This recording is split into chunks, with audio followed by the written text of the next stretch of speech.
स्वागत है दोस्तों आप सभी का अपना YouTube channel GK top master में। दोस्तों आज की इस वीडियो में हम लोग देखने वाले हैं जेक बोर्ड के क्लास 12 के सभी विद्यार्थी के लिए जो 15 फरवरी को आप सभी का हिंदी इलेक्टिव का पेपर होने वाला है, जिसमें आर्ट्स, साइंस और कॉमर्स तीनों स्ट्रीम का विद्यार्थी का एक साथ एग्जाम लिया जाएगा। उसके लिए दोस्तों आज की इस वीडियो में हम लोग 30 सबसे most important VVI MCQ questions को देखने वाले हैं, जो इस बार आपके बोर्ड एग्जाम 2025 के पेपर में आएगा। तो इसलिए आप लोग वीडियो को कम्प्लीटली अंत तक बने रहिएगा। हम लोग वीडियो को फाइनली शुरू करते हैं और वीडियो का एक एक प्रश्न दोस्तों आपके बोर्ड एग्जाम 2025 के पेपर के लिए काफ़ी मोस्ट इंपॉर्टेंट रहने वाला है। तो चलिए दोस्तों हम लोग फाइनली वीडियो को शुरू करते हैं। वीडियो का एक एक प्रश्न आप लोग देखिएगा और एग्जाम में तहलका मचाने से कोई नहीं रोक सकता है, ठीक है। सबसे पहले दोस्तों हम लोग से पार्ट 1 देखेंगे। पार्ट ए में हम लोग क्या बोले अभी कि 30 सबसे मोस्ट इंपॉर्टेंट एमसीक्यू क्वेश्चंस को देखने वाले हैं, ठीक है। तो सबसे पहले हम लोग इसी को देखेंगे। तो दोस्तों आप लोग एग्जाम देने जाइएगा हिंदी इलेक्टिव का 15 फरवरी को। तो आप सभी को सबसे पहले एक गद्यांश रहेगा, जिसको हम लोग इंग्लिश में पैसेज बोलते हैं, ठीक है। इसको पढ़ के दोस्तों आपको 1 से लेकर 4 तक का प्रश्न का सही चयन करना है। तो गद्यांश आप सभी का कहता है कि परिवार समाज की पहली इकाई है, जहां अच्छी आदतें, व्यवहार और संस्कार का ज्ञान हमें प्राप्त होता है। परिवार द्वारा दी गई अच्छी शिक्षा के द्वारा ही हमारे समाज की दशा एवं दिशा का तय होती है। परिवार के बाद विद्यालय हमारे समाज को बेहतर बनाने में अपनी भूमिका निभाता है, ठीक है। विद्यालय अपने आप में समाज का छोटा रूप है। या विभिन्न धर्मों के बच्चे एवं बच्चियां अलग अलग परिवेश से आते हैं, जिसका रहन सहन, खान पान, पहनाव अलग अलग होता है।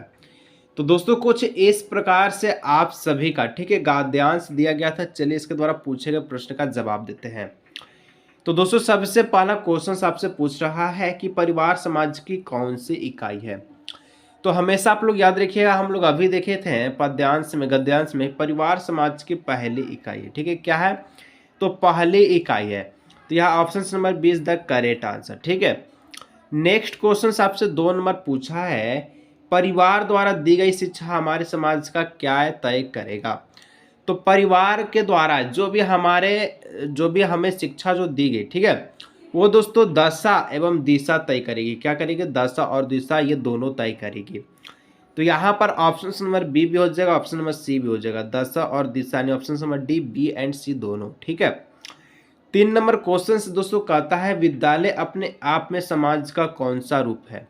तो हम लोग पैसेज में, गद्यांश में देखे थे कि विद्यालय, ठीक है, अपने आप में समाज का छोटा रूप है। कैसा रूप है? छोटा रूप है। तो यहाँ पर आप लोग बोलिएगा option number D is the correct answer, छोटा रूप है, ठीक है। 4 नंबर दोस्तों क्वेश्चन से बच्चे बच्चियां अलग अलग कहाँ से आते हैं। तो हम लोग यहाँ पर देखे थे कि बच्चे और बच्चियां, ठीक है, अलग अलग परिवेश से आते। कहाँ से? परिवेश से आते हैं। तो इस प्रकार से कुल 4 प्रश्नों का जवाब हम लोग बेहतरीन से देखे थे। कोई दिक्कत तो आपको नहीं ना हुआ? कोई दिक्कत तो आप लोग नीचे जरूर से कमेंट कीजिएगा। दोस्तों फिर से एक आपको पद्यांश दिया गया है, ठीक है, जिसमें आपको पढ़कर 5 से लेकर के 8 तक का सही विकल्प का चयन करना है। पद्यांश कहता है कि साधना की राह पे चलना है कठिन, रोकेंगे साधक तुझे लाखों विघ्न, हर मोड़ हर कदम पर इंतिमा है, चप्पे चप्पे पर खड़ा, ठीक है, रह जन यहाँ, आंख झपकी तो लुट जीवन का धन, रास्ते में आग है तूफान की, जल गया वह जिसने ना पहचान के, चलने वाले देखना अपना चलन। तो दोस्तों इस प्रकार से एक पद्यांश दी गई है। चलिए इसके द्वारा पूछे गए प्रश्न का जवाब देखते हैं। 5 नंबर, किस राह पर चलना कठिन है। तो देखिए किस राह पर जो चलना कठिन है, ठीक है, तो साधन की राह पर चलना है कठिन। साधन हो जाएगा यहाँ पर बिल्कुल सटीक एंड सही आंसर, ठीक है। तो ऑप्शन नंबर ए हो जाएगा इसका सही आंसर। 6 नंबर देखिए कि लाखों विघ्न किसे रुकेंगे। तो दोस्तों हम लोग पढ़े थे कि साधन की राह पर चलना है एक कठिन, रोकेंगे साधक तुझे लाखों विघ्न। किसको रोकेंगे? लाखों विघ्न, तो साधक को रोकेंगे। तो साधक जो ऑप्शन नंबर बी है, option number B is the correct answer, ठीक है। आगे बढ़ते हैं दोस्तों। नेक्स्ट क्वेश्चन 7 नंबर कहता है आंख झपकने से क्या लुट जाएगा। तो आंख झपकने से दोस्तों क्या लुट जाएगा, यहाँ पर अगर आप लोग देखिएगा कि आंख झपकी तो लूट जाएगा जीवन का धन। क्या लूट जाएगा? जीवन का धन। तो इस प्रकार से यहाँ पर हो जाएगा जीवन का धन, option number B correct answer. ठीक है। 8 नंबर, अपना चलन किससे देखना है? अपना चलन किससे देखना है? तो चलने वालों को देखना है अपना चलन। ठीक है, तो 8 का भी ए हो जाएगा इसका सही आंसर। तो टोटल 8 प्रश्न को हम लोग देखे, जिसमें पद्यांश गद्यांश अभी हम लोग देखे। इसके बाद दोस्तों अब आपका ग्रामर सेक्शन से स्टार्ट होता है, जिसमें 9 नंबर क्वेश्चन से फीचर किस प्रकार की विधा मानी जाती है? तो फीचर हमेशा आप लोग याद रखिएगा, फीचर दोस्तों ये विषय प्रधान की विधा मानी जाती है। ठीक है, विषय प्रधान की विधा। फीचर क्या मानी जाती है? विषय प्रधान की विधा, ऑप्शन नंबर ए हो जाएगा। 10 नंबर दोस्तों क्वेश्चन कहता है निम्नलिखित में से किसके द्वारा रचनात्मक को बढ़ाया जा सकता है? तो रचनात्मक को किसके द्वारा बढ़ाइएगा? तो परीक्षण के द्वारा और शिक्षक के द्वारा, दोनों के द्वारा हम लोग क्या करते हैं? रचनात्मक को बढ़ा सकते हैं। तो ऑप्शन नंबर सी हो जाएगा, ए एंड बी दोनों। ठीक है। 11 नंबर क्वेश्चन देखिएगा, समाचार पत्र की आत्मा कहाँ होती है? तो समाचार पत्र का जो आत्मा है दोस्तों, ये आप सभी का संपादिका के पृष्ठ में होती है, संपादिका के पेपर में होती है, पन्ना में होती है। ठीक है, चलिए, मतलब आप लोग जैसे समाचार पत्र लिखिएगा तो कहाँ लिखिएगा? पृष्ठ पर, पेज पर लिखिएगा। ठीक है, आगे बढ़ते दोस्तों, नेक्स्ट क्वेश्चन 12 नंबर। तो 12 नंबर कहता है रिपोर्ट प्रस्तुतिकरण की प्रक्रिया क्या कहलाती है? रिपोर्ट प्रस्तुतिकरण की प्रक्रिया क्या कहलाती है? तो दोस्तों ये आप सभी का कहलाती है रिपोर्टिंग कहलाती है। ठीक है, रिपोर्ट कीजिएगा। ठीक है, रिपोर्ट कीजिएगा तो इसको आप लोग क्या कीजिएगा? रिपोर्टिंग कहेंगे। तो ऑप्शन नंबर ए हो जाएगा। 13 नंबर दोस्तों क्वेश्चन से विज्ञान में किस प्रकार की भाषा प्रयुक्त की जाती है? तो विज्ञापन जो आपका एड से चलता है, जो प्रचार चलता है, उसमें दोस्तों व्यवहारिक हिंदी का प्रयोग करते हैं, ताकि जो है हर एक बच्चा बूढ़ा सभी लोग समझ सके। ठीक है। 14 नंबर क्वेश्चन, पत्रकारिता के विकास में कौन सा मूल भाव सक्रिय रहता है? तो पत्रकारिता के दोस्तों विकास में कौन सा मूल भाव सक्रिय रहेगा? तो 14 का जो ऑप्शन नंबर डी है, जिज्ञासा, ये आपका सही हो जाएगा। ठीक है। इसके बाद देखिए दोस्तों 15 नंबर, कंप्यूटर के लिए सबसे सुसंगत भाषा कौन सी है? तो कंप्यूटर दोस्तों कौन सा भाषा को समझता है सबसे पहले? ठीक है, समझता मतलब कि हर जगह कंप्यूटर में देखिएगा तो इंग्लिश भाषा को, इंग्लिश लैंग्वेज को प्राथमिकता दी गई है कंप्यूटर में। ठीक है, तो ऑप्शन नंबर 15 का B is the correct answer. इसके बाद दोस्तों आपका बुक से क्वेश्चंस को दिया गया है, एक पद्यांश दिया गया है। ठीक है, पोएम दिया गया है, जिसको पढ़ के 16 नंबर, 17 नंबर, 18 नंबर और 19 नंबर 4 प्रश्न का जवाब आपको देना है। तो देखिए आपके बुक से है पोयम, जिसको कहता है कि देखा विवाह आमूल नमन, देखा विवाह आमूल नमन।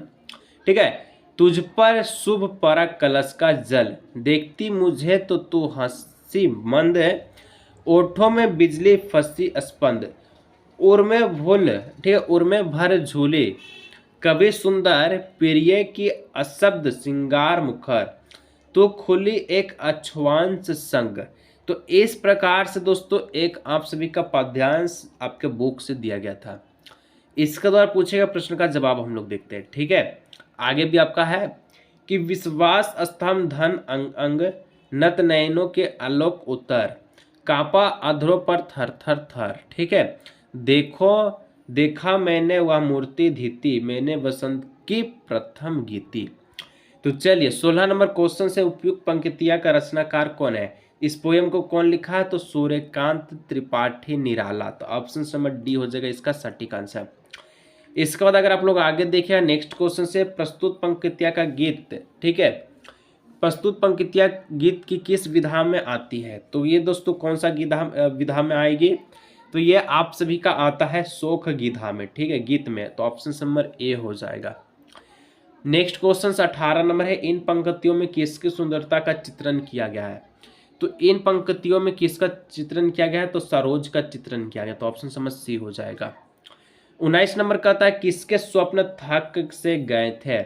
तो किसका स्वप्न थक गया था आप सभी को बताना है। तो देवसेना का स्वप्न जो है, सपना, वो थक गया था। ठीक है, अब आगे बढ़ेगा नेक्स्ट क्वेश्चन। इसमें 20 नंबर है, निराला किस वाद्य के कवि है? तो निराला दोस्तों किसका कवि है? तो निराला आपका छायावाद के कवि है। तो ऑप्शन समझ सी हो जाएगा। 21 नंबर क्वेश्चन कहता है विष्णु खरे का जन्म कब हुआ? तो विष्णु खरे का जन्म दोस्तों सन 1940 ईस्वी में हुआ, तो ऑप्शन नंबर बी हो जाएगा इसका बिल्कुल सही आंसर। आगे देखिएगा 22 नंबर का क्वेश्चन कि श्री रामचरितमानस किसकी रचना है। तो रामचरितमानस दोस्तों ये किसकी रचना है, तो तुलसीदास की रचना है, तो ऑप्शन नंबर बी हो जाएगा बहुत ही अच्छी तरह से आंसर। इसका बाद अगर आप लोग आगे बढ़ेगा 23 नंबर क्वेश्चन, धनानंद किससे प्रेम लिखते हैं, किसे प्रेम लिखते हैं। तो धनानंद दोस्तों किसे प्रेम लिखते हैं, तो ये आप सभी का सुजान को प्रेम लिखते हैं, ठीक है, ऑप्शन नंबर सी हो जाएगा बिल्कुल सही आंसर। आगे बढ़ते हैं 24 नंबर कि लता प्रदान शब्द का मतलब क्या होता है। तो लता प्रदान का मतलब जो होता है वो आप सभी का लता का फैलाव, क्या होता है, लता का फैलाव, तो ऑप्शन नंबर बी हो जाएगा। आगे बढ़ेगा 25 नंबर क्वेश्चन की संबोध्य का नाम क्या है। तो संबोध्य का नाम दोस्तों क्या था, तो हर गोविंद था, ऑप्शन नंबर डी हो जाएगा बिल्कुल सही आंसर। आगे बढ़ेगा 26 नंबर क्वेश्चन से, ठीक है, कि फर्नीचरनाथ रेणु किस विधाधारक के लेखक थे।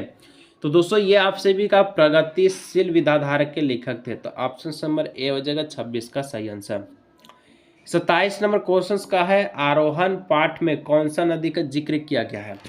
तो आरोहण जो पाठ है, जो चैप्टर है, इसमें दोस्तों सूपी नदी का जिक्र किया गया है, ठीक है, ऑप्शन नंबर ए हो जाएगा। 28 नंबर देखिएगा तो सूरदास की झोपड़ी किस उपन्यास से लिया गया है। तो सूरदास की झोपड़ी दोस्तों ये आपका रंगभूमि से लिया गया है, तो ऑप्शन नंबर सी हो जाएगा। आगे आप लोग देखिए नेक्स्ट क्वेश्चन करता है मौन सत्याग्रह का अर्थ क्या होता है, ठीक है।